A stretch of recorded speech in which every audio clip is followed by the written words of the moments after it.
یہ ہماری عزت اچھالے گا، یہ ہمارے دل کو دکھائے گا، اور پھر لوگ اس سے کنارہ کشی اختیار کرتے ہیں اور بھاگ جاتے ہیں۔ یہ وہ شخص ہے کہ جس کے بارے میں نبی کریم صلی اللہ علیہ وسلم نے فرمایا یہ سب سے برا شخص ہے۔ تو ہمیں اس بات کا خیال رکھنا چاہیے کہ دل آزاری نہ کریں، یہ دل بڑی نازک چیز ہے، اور اس دل میں اللہ تعالیٰ کا ذکر ہوتا ہے۔ اگر آپ کسی کے دل کو خوش کرتے ہیں اللہ خوش ہوتا ہے، اور اگر آپ کسی کو اذیت پہنچا کر اس کی دل آزاری کرتے ہیں تو اللہ تعالیٰ ناراض ہوتا ہے۔ اس لیے اس سے ہمیں کنارہ کشی اختیار کرنی چاہیے، اور سامنے والے کے احساسات کو ملحوظ نگاہ رکھنا چاہیے کہ اگر یہی رویہ میرے ساتھ ہوتا، اگر یہی الفاظ میرے لیے ادا کیے جاتے، اگر یہی برائی میری بیان کی جاتی تو میرا کیا حال ہوتا۔ وہ بھی اللہ کا بندہ ہے، اس لیے کبھی بھی کسی کو حقیر نہیں جاننا چاہیے، اور دل آزاری سے ہم سب کو اپنے آپ کو بچانا چاہیے۔ وہ سب مجھے یاد ہے اللہ پاک سبحانہ وتعالیٰ زبردست قرآن مجید فرقان میں فرماتا ہے کہ تم آپس میں ایک دوسرے کو برے ناموں سے نہ پکارا کرو۔ آج ایک عرف عام ہے، مطلب آپس میں کسی کے پیچھے ابے وہ کالا، اچھا وہ لنگڑا یار، یار وہ کاڑا نہ، اس حوالے سے کیا فرمائیں، حالانکہ اس تک بات نہیں پہنچ رہی ہے لیکن میں سن رہا ہوں سامنے والا مجھے اس کا تعارف ایسے کرا رہا ہے۔ غالباً حضرت ابو ذر رضی اللہ عنہ نے ایک موقع پر حضرت بلال حبشی رضی اللہ عنہ کو ابن حبشی کہا، تو نبی کریم صلی اللہ علیہ وسلم کے چہرہ مبارک پر ناپسندیدگی کے آثار آ گئے۔ حالانکہ ظاہر کے مطابق تھا، لیکن ناپسندیدگی کے کے آثار آئے، اور نبی کریم صلی اللہ علیہ وسلم نے فرمایا کہ تم جا کے اس معاملے کو کلیئر کرو، یعنی ان کے دل میں جو بات آئی ہے اسے دور کرو۔ تو یہ جو ہمارے ہاں کسی کو حقیر جانا جاتا ہے، اور بعض اوقات لوگوں کو جب ہم سمجھائیں تو وہ کہتے ہیں ہم تو مذاق کر رہے تھے، تو قرآن میں اللہ نے مذاق میں بھی تمسخر اڑانے سے منع فرمایا ہے کہ تم میں سے بعضوں کا تمسخر نہ اڑائیں، اور وہ جو آپ نے آیہ مبارکہ کی طرف اشارہ کیا کہ وَلَا تَنَابَزُوا بِالْأَلْقَابِ، آپس میں ایک دوسرے کو برے ناموں سے نہ پکاریں۔ بئس الاسم الفسوق بعد الایمان، ایمان لانے کے بعد کتنا ہی فسق کا کام ہے کہ کسی کا اچھا نام ہے اور آپ اسے برے نام سے پکار رہے ہیں، تو یہ شرعی طور پر گناہ کبیرہ کے زمرے میں آتا ہے۔ اگر آپ مذاقاً بھی کسی کا تمسخر اڑا رہے ہیں، شرعی طور پر اس کی اجازت نہیں ہے کہ آپ کسی کی دل آزاری کریں۔ اس بات کو تھوڑا سا یوں آگے بڑھاتے ہیں، معاشرتی ستم کے حوالے سے میں ناظرین پروگرام کرتا ہوں، جو یقیناً سوالات میرے ذہن میں بھی آتے ہیں کہ عموماً لوگ رشتہ دیکھنے جاتے ہیں، بچیوں کو پیش کیا جاتا ہے، اور پھر اس کو کچھ نہ کچھ عیب لگا کے یا اس کی دلداری کے واپس جاتے ہیں۔ میں سمجھتا ہوں اس وقت آسمان بھی رو رہا ہوتا کسی بچی پہ جب اس قسم کی بات کرتے ہیں کہ تو چھوٹی ہے، تو موٹی ہے، تو کالی ہے، تو یوں کیا فرمائیں گے اس حوالے سے؟ دیکھیں جی، یہ بڑے لئیم المزاج اور بعض خبیث المزاج لوگ ہوتے ہیں جو اس طرح کی حرکتیں کرتے ہیں کہ کئی بار جاتے ہیں، بچیاں کتنی بار بنتی سنورتی ہیں، اور پھر جب انہیں منع کر دیا جاتا ہے وداؤٹ اینی ریزن تو اس کے دل پر کیا گزرتی ہے۔ یہ انسانی سلوک نہیں ہے۔ ہم سب کو خود سوچنا چاہیے کہ ہماری بچی کے ساتھ اگر یہ معاملہ ہو تو ہمارے دل پر کیا گزر رہی ہوتی ہے۔ پھر وہ بچی نفسیاتی طور پر، میں کئی ایسی بہنوں کو جانتا ہوں جو اس وجہ سے نفسیاتی ہو گئی، سوچ کے کئی دنوں تک ان پر اس کے اثرات باقی رہتے ہیں۔ آپ نے تو ایک وزٹ پہ آنا ہے، اب آپ کے لیے کھانے کا اہتمام کرنا، آپ کے لیے ضروریات کا اہتمام کرنا، آپ کی خواہشات کو پورا کرنا، پھر اس بچی کا آنا، اور آپ نے یہ کہہ کر منع کر دیا کہ اس کا رنگ جو ہے وہ سانولا ہے۔ اسے کس نے بنایا؟ اللہ نے بنایا۔ اور اگر آپ کو رشتہ نہیں کرنا تھا تو آپ جائیے مت۔ یہ طریقہ کار بالکل غلط ہے آشکار بھائی کہ 10 رشتے ڈھونڈتے ہیں، یعنی 10 رشتے دیکھتے ہیں، اور پھر اس کے بعد ایک کو جا کے وہ کہتے ہیں کہ جی ہم نے اسے جو ہے وہ فائنلائز کرنا ہے۔ تو وہ جو 9 کی دل آزاری ہو رہی ہے وہ کس زمرے میں جائے گی؟ ٹھیک ہے، اس پہ انشاءاللہ تفصیل سے گفتگو کریں گے۔ ناظرین، بڑا ہاٹ ایشو میں نے اٹھایا ہے، انشاءاللہ آپ بھی شیئر کریں گے اور مزید گفتگو آگے بڑھائیں گے، لیکن ایک چھوٹے سے وقفے کے بعد۔ جی ہاں جی بالکل ناظرین، دوسرے سیگمنٹ ہم داخل ہو چکے ہیں، اور وقفے سے پہلے ہم گفتگو کر رہے تھے اس حوالے سے کہ لوگ رشتے کے لیے جاتے ہیں۔ آپ یقین کریں کہ وقفے پہ گئے لیکن ہم مفتی صاحب سے یہ گفتگو کر رہے تھے، آپ نے دیکھا ہوگا، آڈیئر بھی آگے ہوگا۔ جی وہ صاحب کیا فرما رہے تھے آپ؟ جی دیکھیں، اس میں یہ مشورہ دیتا ہوں کہ اگر بچی کو پسند کرنا ہے تو شادی کے مواقع پر آپ پسند کر لیجئے کہ اس بچی کو پتہ بھی نہ چلے کہ آپ اس کا رشتہ لینا چاہتے ہیں، اور اگر بالفر ریجیکشن کا معاملہ ہو تو اس کی دل آزاری نہ ہو۔ اگر آپ اس طرح گھر پہ جائیں گے، 6 گھنٹے تک وہ بچی تیار ہو کے بیٹھی رہے گی، پھر آپ کے آنے کا جو ٹائم ہوگا اس سے آپ 2 گھنٹے لیٹ آئیں گے تو اس کے دل پر کیا گزر رہی ہے۔ پھر آپ کے لیے کھانے پینے کا اہتمام، بعض سفید پوش لوگ ہوتے ہیں جن کے پاس اتنے اسباب نہیں ہوتے، اب ان کے گھر پہ 10 رشتے آئے، 10 لوگوں کے لیے انہوں نے کھانے کا اہتمام کیا اور انہوں نے رشتہ دیکھنے کے بعد اسے انکار کر دیا تو ہماری بہنیں خود اپنے دل پر جو اپنے لیے بہو دیکھنے جاتی ہیں وہ ان بچیوں کو اپنی بیٹیوں کی جگہ پہ رکھیں. تو اس طریقہ کار کو ختم کرنا چاہیے. آپ عام شادیوں کے اندر یا کسی خاص موقع پر رشتہ پسند کر لیں, جب آپ کا ذہن بن جائے تو پھر آپ رشتہ لے کر جائیں تاکہ اس کے اندر بچیوں کی دل آزاری نہ ہو. پھر ایک اور المیہ کہ بعض اوقات اگر کسی وجہ سے ایک جگہ سے رشتہ ریجیکٹ کر دیا جاتا ہے تو ہمارے معاشرے کے بعض لوگ رشتہ کرتے ہی نہیں ہیں. کہتے جی ہمیں اس گھر پہ نہیں کرنا کیونکہ اس بچی کا رشتہ جو ہے وہ پہلے ریجیکٹ ہوا ہے. تو اس میں بچی کا کیا قصور ہے؟ اگر بالفرض انہوں نے ایسے مزاج کا ثبوت دیا جو شرعی طور پر مناسب نہیں ہے, اخلاقی طور پر مناسب نہیں ہے, لیکن آپ اس کی وجہ سے اس کے رشتے کو ریجیکٹ کریں تو یہ شرعی طور پر بالکل غلط معاملہ ہے. دل آزاری جب تک آپ اپنے دل میں درد امت بیدار نہیں کریں گے تب تک آپ دل آزاری سے نہیں بچ سکتے. کالرز کو بھی شریک کرتے ہیں گفتگو میں. جی السلام علیکم. وعلیکم السلام. جی میری بہن کہاں سے اور کون بات کر رہی ہیں؟ جی مسز اسلم بات کر رہی ہوں چکوال سے. جی میری بہن فرمائیے. میرا سوال یہ ہے کہ اگر کوئی شخص اپنی بیوی کو کہے کہ شادی سے پہلے میرے گھر کے حالات بہت اچھے تھے, میں مالی طور پر بہت اچھا تھا, اور جس کی شادی ہوئی ہے تو گھر میرے اس کی تنگی ہوگی, کیا یہ کہنا درست ہے؟ اور دوسرا سوال یہ ہے کہ گھر میں بچے اگر اتنے بالغ ہوں اور ماں باپ سے بدتمیزی کرے تو ان کے بارے میں کیا ہے؟ ٹھیک ہے میری بہن, چکوال سے پروگرام میں شامل ہوئے, آپ کو بہت بہت شکریہ. ایک اور کالر کو شامل کرتے ہیں. السلام علیکم. ہلو السلام علیکم. ہلو جی السلام علیکم, ہم سن رہے ہیں, بولیے. جی وعلیکم السلام. جی مجھے یہ پوچھنا تھا جی جی کہ مجھے 3-4 کوشچن کرنا تھے. سمیرہ بات کر رہی ہیں کینیڈا سے. جی جی مجھے یہ کہنا تھا کہ اگر ہمیں کوئی قرآن خوانی میں جیسے انوائٹ کرے تو اور اگر ہم نہیں جا پائیں کسی مجبوری کی وجہ سے تو ہم ان سے ایسا کر سکتے ہیں کہ ہم نے جو آلریڈی قرآن ختم کیا ہوا ہے اس میں سے وہ ہم سپارے ان کو دے دیں, وہی نمبر جو انہوں نے ہمیں بتایا کہ 13-14 اگر آپ یہ پڑھ لیں تو ہم اس قرآن میں سے ان کو سپارہ کہہ دیں. ٹھیک, یہ ہم اور نے پڑھ لیے. جی اچھا دوسرا ہیلو جی جی ہم دوسرا سن رہے ہیں, کوشچن بولیے. مجھے یہ کرنا تھا کہ ہم وضو کے اسٹیپ میں ہم آگے پیچھے ہو سکتے ہیں اگر ہم بھول گئے اچھا, کہ نہیں کیا تو پھر ہاں مطلب ناک میں ڈالنا بھول گئے تو بولے چہرہ دھو کے ناک میں جی ڈالے ہم نہ آگے ڈالیں. پیچھے ٹھیک کر ہے, سکتے ہیں اگر ہم کچھ بھول گئے تو ہم یہ جی کر لیں کہ یہ اچھا, ہم یا ہم نے غلط کر لیا تھا پھر ہم ٹھیک دوبارہ کر لیں. ٹھیک ہے. تیسرا ہیلو تیسرا سوال کیا ہے آپ کا؟ جی جی اچھا تیسرا کوشچن میرا یہ ہے کہ ہم کسی غیر مسلم کو خدا حافظ کہہ سکتے ہیں اور وہ بھی جواب میں ہمیں خدا حافظ بولے؟ ٹھیک, اور چوتھا سوال؟ جی اور چوتھا سوال یہ ہے کہ ہم کسی غیر مسلم سے کہیں کہ آپ فکر نہیں کریں آپ کا بھائی موجود ہے. اچھا ٹھیک ہے میری بہن, آپ کینیڈا سے شامل ہوئیں, آپ کا بہت بہت شکریہ. ایک اور کالر کو شامل کرتے ہیں. السلام علیکم. ہیلو السلام علیکم. وعلیکم السلام. جی میری بہن. میں ہمارے ملتان سے بات کر رہی ہوں. مفتی جی صاحب کو سلام عرض کرتی ہوں. جی جی وعلیکم السلام. میرا پہلا کوشچن یہ ہے کہ دل آزاری کرنے والے کی دل آزاری کرنا کیسا ہے؟ ٹھیک, اور میں دوسرا کوشچن یہ ہے کہ اگر کسی کو پتہ بھی نہیں چلے کہ میں نے کوئی ایسی بات کی ہے کہ سامنے والے کی دل آزاری ہوئی ہے, کیا ایسی بات کرنے پہ بھی انسان گناہ گار ہوتا ہے؟ اچھا ٹھیک, اور میرا اگلا کوشچن یہ ہے کہ یہ آقا کریم علیہ الصلوۃ والسلام کی حدیث مبارکہ ہے, جو شخص صبح کے وقت اور شام کے وقت مجھ پر 10 دفعہ درود بھیجے گا اسے قیامت کے روز میری شفاعت نصیب ہوگی. میرا سوال یہ ہے کہ یہ صبح اور شام کی تاریخ سے ہی کیا ہے کہ صبح 9 بجے کو بھی صبح کہہ سکتے ہیں؟ اس حوالے سے بتائیے گا. اور یہ ہے کہ پڑھتے پڑھتے اگر 10 کے بجے 12 پڑھ لی جائے کیا دوبارہ 10 دفعہ دوبارہ پڑھنا پڑے گا؟ اچھا ٹھیک ہے اور میری میرا بہن. آخری کوشچن یہ ہے کہ جنات کے وجود کا انکار کرنا کیسا ہے؟ جنات کے جو انکار السلام کرنا علیکم کیسا ہے؟ ورحمۃ اللہ وعلیکم وبرکاتہ. السلام ورحمۃ اللہ. آپ کا بہت بہت شکریہ. ہمارے بہن بھائی ماشاءاللہ بہت انٹرسٹ لیتے ہیں ہمارے ٹاپکس میں, بلکہ ایک آفر دے دیتے ہیں کہ ہمارے بہن بھائیوں کو اگر کوئی کلیکٹیو ایسا ٹاپک ہے ہمیں بتائیں, ہم اس پہ بھی گفتگو کر سکتے ہیں. جی بالکل ہے نا, بالکل. ٹھیک ہے, یو آر موسٹ ویلکم. اگر کوئی ٹاپک خصوصاً حمیرہ بہن آپ بتائیے گا, اگر کسی بھی گفتگو کروانا چاہ رہی ہیں تو آپ بتائیے گا, انشاءاللہ ہم اپنے پروگرام میں اس موضوع پر بھی بات کر سکتے ہیں. جی وہ صاحب کیا فرمائیں گے ہمارے بہن بھائیوں کے مسائل کے حوالے جی سے؟ جوابات کو شامل کرتے ہیں. پہلا سوال ایک بہن نے کال کی تھی چکوال سے. ان کا پہلا سوال یہ تھا کہ شوہر یہ کہے کہ پہلے میرے حالات اچھے تھے اور جب سے تم سے شادی ہوئی ہے تب سے میرے حالات خراب ہو نحوست آ گئے گئی ہیں. ہے. نحوست معاذ اللہ آ گئی ہے. یہ کہنا شرعی طور پر ناجائز ہے, یہ بھی دل آزاری کے زمرے میں آتا ہے اور اسلامی تعلیمات کے یکسر خلاف ہے. نصیب جو ہے وہ آپ کا اپنا ہے, آپ کی زوجہ کا اپنا ہے. بعض اوقات ایسے لوگ ہوتے ہیں جو خود کوشش نہیں کرتے, کام کرنے نہیں جاتے, ترقی حاصل نہیں کرتے اور سارا وبال جو ہے وہ اپنی خواتین پر اور زوجات پر ڈال دیتے ہیں. یہ جاہلانہ سوچ ہے.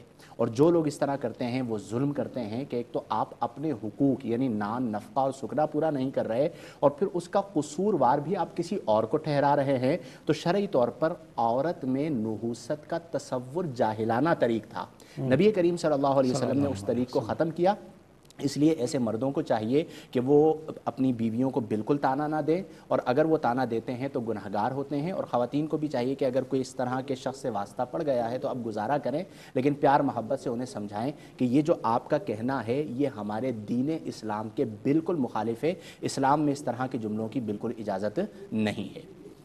انہی بہن کا دوسرا سوال تھا کہ بچے اگر والدین سے بدتمیزی کریں تو کیا حکم ہے؟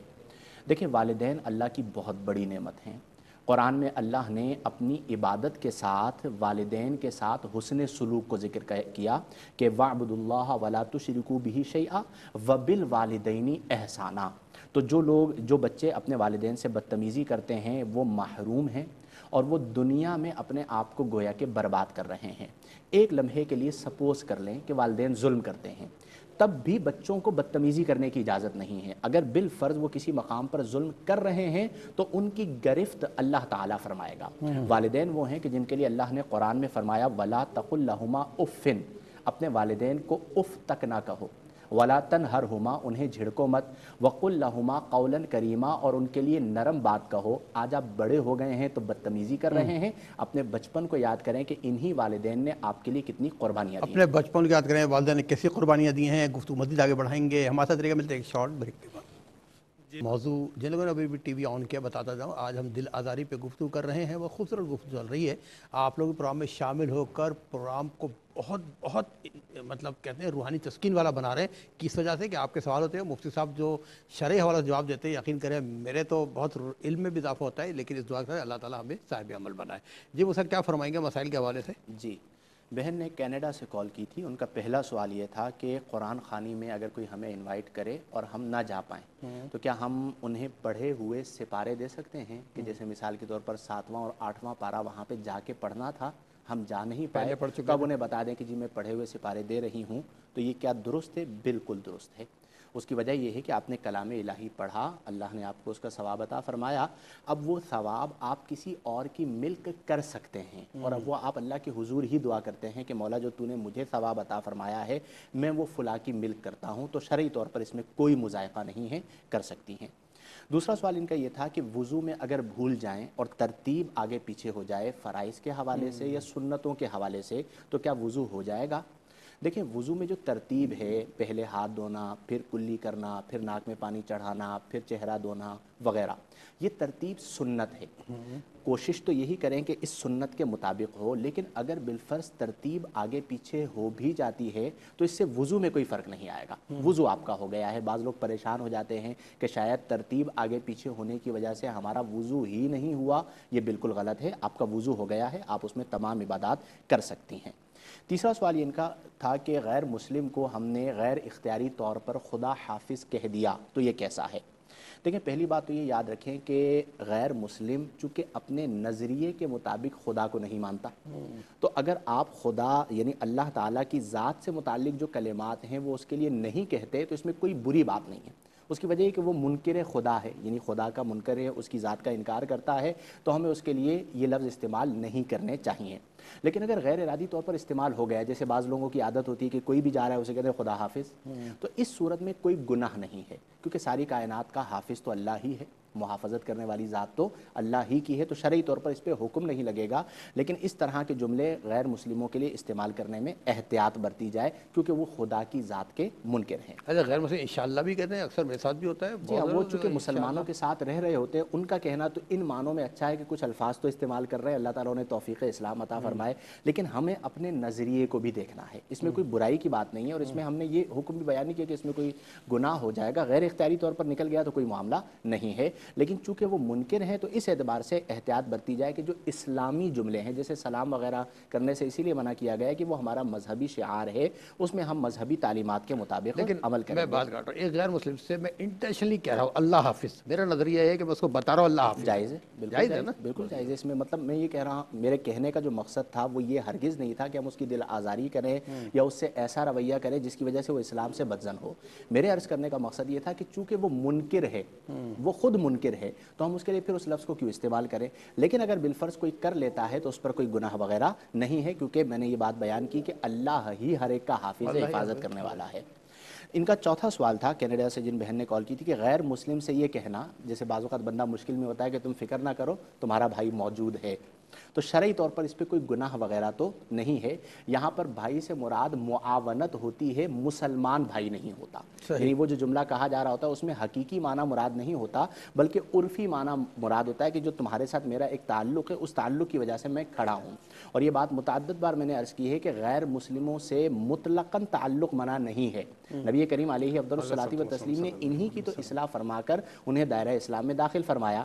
البتہ لفظ بھائی غیر ارادی طور پر نکل گیا تو رخصت مل گئی، لیکن ارادتاً استعمال نہ کریں، کیونکہ قرآن میں واضح طور پر فرمایا گیا ہے کہ مومن مومن کا بھائی ہے، مومن کافر کا اسلامی حوالے سے بھائی نہیں ہو سکتا. ٹھیک.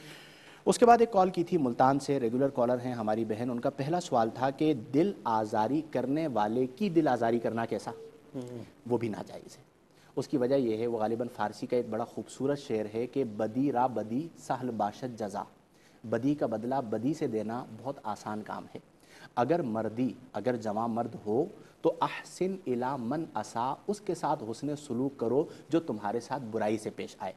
تو اگر آپ دل آزاری کرنے والے کی بار بار دل آزاری کریں گے تو پھر برائی کا خاتمہ برائی سے تو نہیں ہوگا، برائی کا خاتمہ اچھائی سے ہوگا. ہاں بعض ایسے لوگ ہوتے ہیں کہ جو متکبر دل آزاری کرنے والے ہوتے ہیں اور انہیں اگر چھوٹ دی جائے تو وہ جری ہو جاتے ہیں اور اپنے اس عہدے اور اس مقام کا ناجائز فائدہ اٹھاتے ہیں.